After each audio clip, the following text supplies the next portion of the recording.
Claire Goral, conseillère en arboriculture à la Chambre d'agriculture de la Drôme.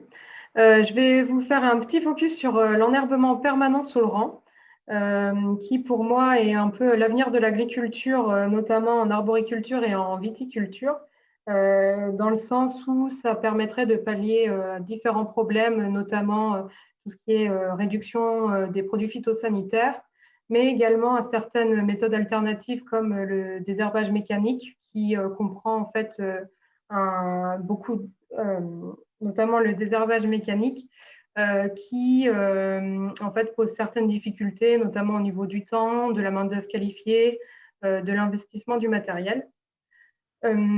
Et donc pour avoir un enherbement permanent, ça pose quand même des fois quelques difficultés puisqu'il faut qu'il réponde à plusieurs critères.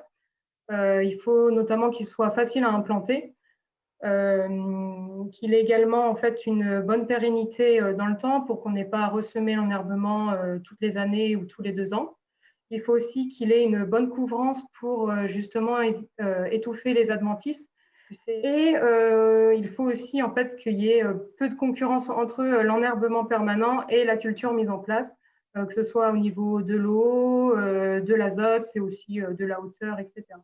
Donc, pour travailler un peu sur ce sujet, on a voulu faire plusieurs fiches, notamment une première fiche de synthèse en fait, qui permet de rappeler l'intérêt de l'enherbement permanent, qui rappelle aussi un peu les contraintes qu'on peut trouver vis-à-vis de cet objectif, qui est aussi au niveau de l'entretien, de l'aspect économique, etc.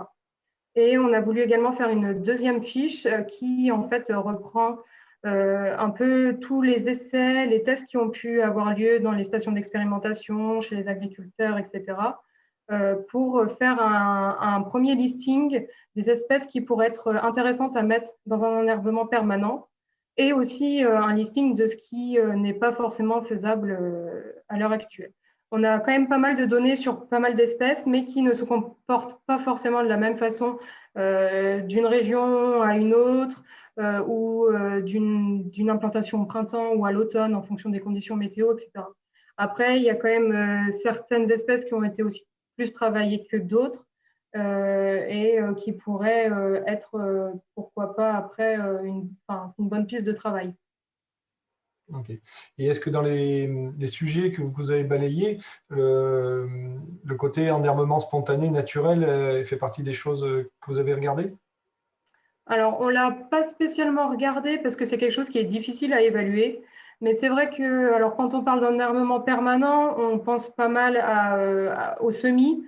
Mais c'est vrai que dans certains vergers, la flore spontanée peut tout à fait être adéquate en fait avec l'objectif qu'on veut d'un enherbement permanent.